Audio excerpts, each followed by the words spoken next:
I suppose the biggest thing of all is the fact that I did make it.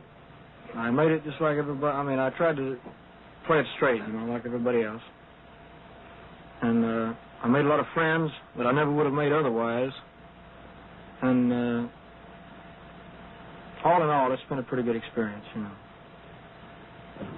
How about any romance? Did you leave any heart, shall we say, in Germany? Not any special one. There was a little girl that I was seeing quite often over there. That her father was in the Air Force, and actually they only got over there about 2 months before I left. I was seeing her, and she was at the airport when I left, and there were some pictures made of her, but it was no big romance. I mean, the stories came out, the girl he left behind, and, and all that. It wasn't like that. I mean, I have to be careful when I answer a question like that.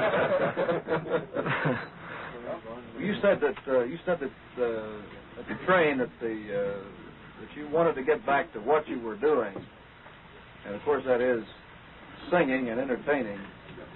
And I take it from that you really enjoy what you're doing, or what you were doing before you went to service. Oh, yes, I do. In fact, that was the hardest part of the entire military service, is being away from it. Being away from the fans. Just being away from show business altogether. That was the hardest part of all. Are you going to keep Graceland? Do you have plans of moving away from Memphis? Or what? No, sir, I have no plans for leaving Memphis. And you're going to keep Graceland? I'm going to keep Graceland as long as I possibly can.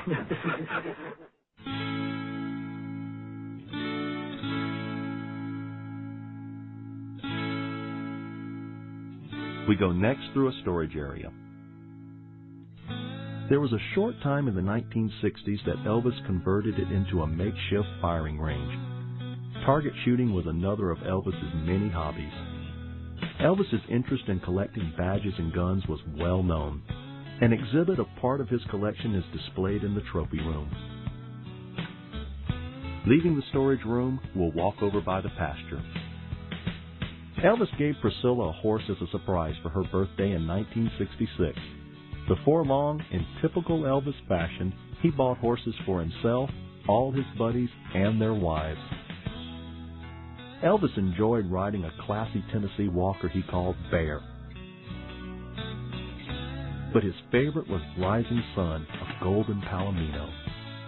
Elvis would ride down to the front gates, sometimes dressed up in Western gear, to sign autographs and visit with his fans.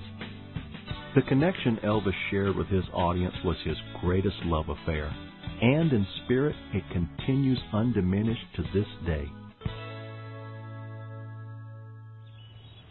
The palomino now at Graceland is a distant relative of Rising Sun. He was brought here by the Graceland staff, who believed there should always be a golden palomino in the Graceland pasture. Elvis took up racquetball in 1975 and soon built his own facility at Graceland, a two-story, 2,400-square-foot structure.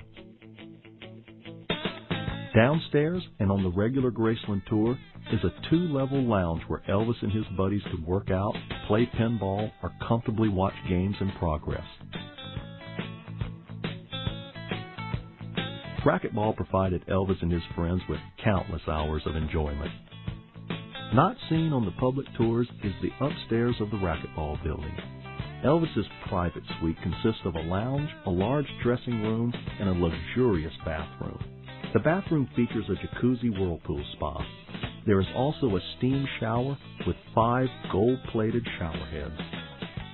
Over here are dressing room and shower facilities for Elvis's guests. When Elvis bought Graceland in 1957, he thought one of the first things the house needed was a swimming pool and a patio on the south side of the house.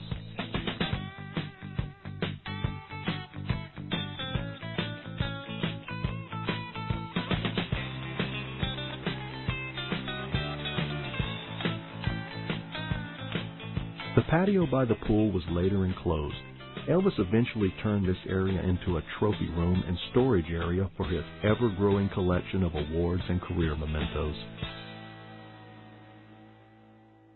It's now a museum celebrating Elvis's life and career. Elvis Aaron Presley was born on January 8, 1935 in Tupelo, Mississippi. His twin brother Jesse Guerin was stillborn. Elvis grew up as an only child, the center of his parents' lives. Music was a passion for him from early childhood. Shortly before Elvis turned 14, the Presleys moved to Memphis, Tennessee, and Elvis graduated from Humes High School.